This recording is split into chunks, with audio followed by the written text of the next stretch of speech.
자, 이제 큰 두 번째 적격증빙에 대한 얘기인데요. 이 적격증빙을 갖추고 있어야 비용 처리가 가능한 걸로 되어 있는데, 이 적격증빙이 뭐냐 하면 이제 첫 번째는 세금계산서, 그리고 두 번째는 계산서, 이제 면세사업자들이 발행하는 거죠. 그리고 세 번째는 신용카드, 체크카드를 포함해서 이 전표를 얘기하는 거고, 네 번째는 이제 현금 영수증. 원칙적으로는 이 적격증빙이 갖추어져 있어야 비용 처리가 가능하고, 그리고 매입세 공제도 가능하다라는 거고요. 원칙적으로는 지금 이제 소득세에서 비용 처리를 받기 위해서는 적격 증빙이 없고 뭐 간이 영수증이나 뭐 이런 것들이 있으면 다른 입증할 수 있는 서류들로 비용 처리를 할 수 있는데, 이때는 2%의 가산세를 부담해야 되거든요. 보통 이제 소득세 세율이 최저 6%부터 시작을 하다 보니까 2%의 가산세를 부담하더라도 비용 처리를 하는 게 대부분은 좋은 경우들이 있으니까, 이익이 나고 있는 사업자 같은 경우에는 가산세를 부담해서라도 비용 처리를 하시는 게 맞고요.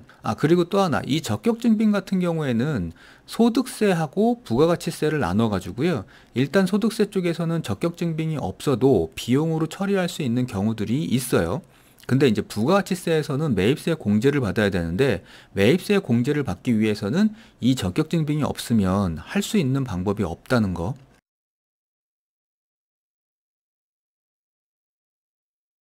그러니까 뭐 예를 들면 사업의 양도로 인해서 재화를 공급하는 경우, 사업의 이제 포괄 양수도 뭐 이렇게 부르는데, 사업 자체를 다른 사람한테 넘기면서 그 사업에 속해져 있는 비품이나 아니면 뭐 건물, 자산들을 소유권을 넘기는 경우에는 뭐 적격증빙을 발행할 수가 없겠죠. 사업자 자체를 넘기는 거니까. 그러니까 이 경우에는 뭐 적격증빙이 없어도 비용 처리가 가능하고요. 불이익 없이. 그 다음에 이제 방송 용역이나 전기통신 용역 같은 경우에도 그렇고, 택시 운송 용역, 그리고 뭐 항공 운송이나 철도 운송, 뭐 이런 경우도 해당이 되고요. 그 다음에 이제 국외에서 재화 용역을 받는 경우, 이때도 적격증빙을 받을 수 없겠죠, 당연히.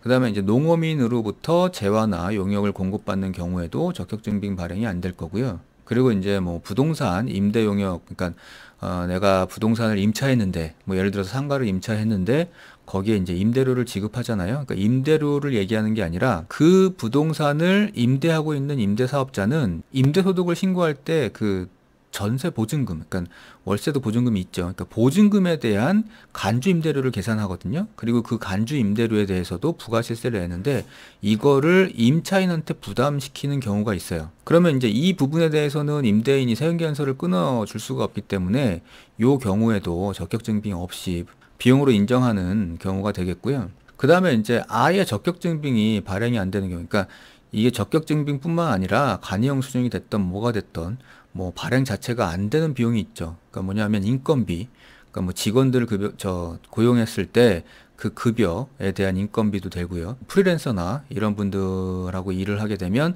사업소득에 대한 인건비도 여기에 속하겠죠. 그러니까 그런 분들이 세금계산서나 아니면 간이영수증이나 뭐 이런 것들을 발행해 주는 게 아니니까, 이 비용에 대해서는 적격증빙이 당연히 없을 수밖에 없고요. 그러다 보니 적격증빙이 없어도 가산세나 이런 불이익 없이 비용 처리가 되는데, 단 이 인건비들은 내가 인건비를 지급하고 그거에 대해서 이제 원천 징수를 하게 되면 그 원천세 신고를 해야 비용으로 인정받을 수 있다는 거 기억하셔야 되고요. 그래서 이런 인건비에 대한 증빙은 결국에는 원천세 신고 내역이 증빙으로 사용이 되겠죠. 그러니까 인건비를 얘기할 때 참고적으로 말씀을 드리면, 그 사업하시는 분들 중에 인건비를 일부러 안 넣으시는 분들이 꽤 있으세요. 그러니까 뭐 예를 들어서 뭐 직원을 쓰고 있는데, 뭐 아르바이트가 됐던 뭐 이렇게 쓰고 있는데, 이제 그분들이 신고를 꺼려 해가지고 신고 자체를 안 하는 경우가 있고요. 또 하나는 그 사업자분들이 그분들을 직원으로 등재시키면 4대 보험에 대한 부담이 있기 때문에 아예 인건비 신고 자체를 안 하는 경우들이 있는데, 뭐 이런 경우 아예 어쩔 수 없는 부분들도 있지만, 뭐 나는 인력이 꼭 필요한데 세금 신고를 하면은 일을 안 하겠어요, 뭐 이러면은 어쩔 수 없죠. 어쩔 수 없는데, 가끔 이제 사업자분들이 바쁘시다 보니까 그 인적사항을 챙기지 못해가지고 비용 처리를 못하는 경우도 있거든요.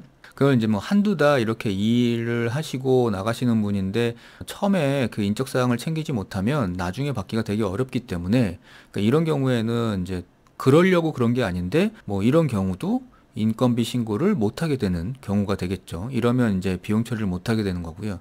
그리고 또 하나는 그 4대 보험이 부담돼 가지고 인건비 신고를 못하는 경우가 있는데, 상황에 따라서는 약간 생각을 좀 달리 해보시는 것도 괜찮아요. 왜냐하면 그 4대 보험이 비쌀 거냐, 아니면 그 인건비를 신고해가지고 세금 줄이는 게 더 비쌀 거냐, 뭐 요런 거에 대한 비교인데, 근데 단순히 뭐 요런 비교도 있지만 직원을 고용하게 되면 그 고용에 대한 세제 혜택들도 있기 때문에 이 부분도 좀 생각을 해보셔야 되고요. 그리고 이제 세율이 높은 경우에는 인건비 신고를 해서 세금을 줄이는 게 4대 보험 부담분보다 더 적은 경우들도 있어요. 그러니까 4대 보험 같은 경우에는 뭐 국민연금이나 건강보험 뭐 이런 쪽이 그 급여 액수가 적으신 분들은 지원 제도도 있기 때문에 반드시 4대 보험이 더 부담이 된다, 뭐 이런 건 아니거든요. 그래서 이제 이런 부분은 아예 처음부터 인건비를 안 넣겠다 이런 생각보다는 조금 비교를 좀 해보시는 게 좋을 것 같고요. 사실 업종에 따라서는 뭐 도매업이나 소매업 이런 게 아닌 이상 인건비가 비용에 차지하는 비중이 굉장히 큰 업종들이 많이 있어요. 그러니까 이런 업종들에서 인건비를 비용에 넣지 않으면 사실 비용에 넣을 수 있는 게 별로 없거든요. 그러면 이제 세금은 되게 많이 나오고, 세금이 많이 나오는 건 또 싫으니까 실제 사용하지 않은 비용 뭐 이런 것들까지 산입을 하게 되면 이제 무리수가 두게 되는 거죠. 그럼 이제 나중에 이제 시간이 지나서 문제가 더 생길 수 있으니까 아예 처음부터 생각을 좀 고려를 해 보시는 게 좋을 것 같고요. 그 개인 사업자분들, 작은 규모의 사업자분들은 이제 가족들하고 같이 일을 하는 경우가 있는데, 그런 선입견이 있잖아요. 특수관계자에 대해서는 이제 비용이 안 되거나 뭐 이런 것들에 대해서 선입견이 있으셔가지고 아예 가족들이 같이 일하는데 거기에 지급하는 인건비 자체를 신고를 해야겠다는 생각 자체를 못 하시는 분들도 계세요. 근데 이제 아무리 가족이어도 실제 일을 했다 그러면, 그리고 인건비를 지급했다 그러면 비용 처리가 가능하니까 이 부분도 일단 선입견을 갖지 마시고 비용 처리에 대해서 좀 적극적으로 생각을 해 보시는 게 좋을 것 같고요. 그 다음에 이제 적격 증빙이 없는 비용 처리하는 경우가 하나 또 있죠. 그러니까 경조사비인데, 이 경조사비 같은 경우에는 두 가지 경우예요. 그러니까 첫 번째는 그 거래처에 경사나 조사에 참석해가지고 내게 되는 경조사비가 있고요.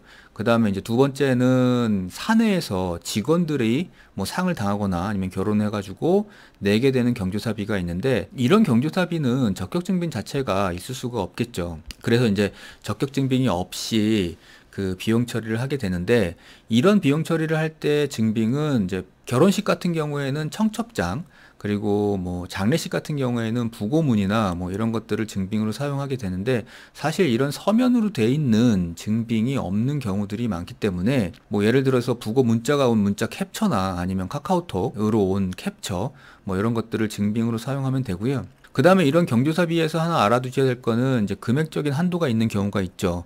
그러니까 아까 말씀드렸던 거래처를 상대로 한 경조사비 같은 경우에는 접대비로 속하기 때문에, 접대비에 들어가는 경조사비 같은 경우에는 건당 20만 원까지만 인정이 되고요.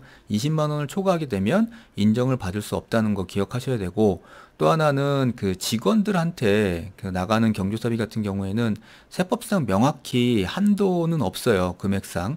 그냥 이제 사회통념상으로 인정할 수 있을 만한 정도 뭐 이렇게 되는데, 이 부분에 대한 기준은 그 회사의 내규를 따라가는 게 통상이거든요. 그래서 만약에 그 직원들한테 그 축의금이나 조의금이 지급이 돼야 된다 그러면 간단하게라도 사규를 하나 만들어 놓으셔가지고, 이게 그렇게 뭐 복잡하거나 어렵지 않거든요. 그냥 뭐 포털이나 인터넷이나 뭐 이렇게 찾아보시면 그거에 대한 샘플 뭐 이런 것들이 있으니까 뭐 그런 거 사규 하나 만들어 놓으시면 나중에 이제 증빙하기 편하실 거고요.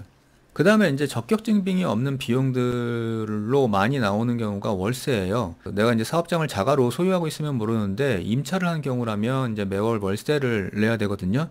그러면 이제 보통의 경우에는 이 임대사업자가 세금 계산서를 끊어줘서 그 세금 계산서를 적격 증빙으로 해가지고 증빙 처리를 해서 비용을 인정받으면 되는데, 가끔 이제 임대사업자가 간이과세자인 경우가 있어요.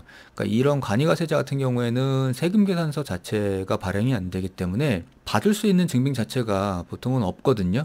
그러니까 이런 경우에는 그 계약서하고 그리고 이제 그 월세를 송금했다는 계좌 이체 내역, 요 부분을 만들어 가지고 증빙으로 보관을 하시면 될 것 같아요. 그다음에 이제 월세 얘기를 드렸고, 그다음에 이제 적격 증빙을 얘기할 때 꼭 한 번씩 말씀을 드려야 되는 게 그 신용카드 문제예요. 그러니까 체크카드를 포함해서. 그러니까 신용카드 문제인데, 이제 원칙적으로는 법인은 법인카드, 그다음에 개인 사업자는 그 대표의 카드를 사용하게 되잖아요. 근데 이제 그 카드가 뭐 하나밖에 없거나, 그다음에 다른 사람이 쓰고 있을 경우, 뭐 이럴 경우에는 지출을 해야 되는데, 그래서 종종 다른 사람의 신용카드를 사용하는 경우들이 있어요. 그러니까 이런 경우에는 우리 회사에 등재되어 있는 임직원, 그러니까 나를 포함해서 그 임직원의 신용카드로 사용을 한 신용카드 전표는 일단 비용으로 인정되고요. 그리고 부가치세상 그 매입세액 공제도 가능하고요. 다만 이제 법인 같은 경우에는 법인의 접대비 지출에 있어서는 반드시 법인카드로 하셔야 돼요. 그래서 법인카드로 사용하지 않은 접대비는 인정받을 수 없기 때문에 접대비만 주의를 하시면 되고요.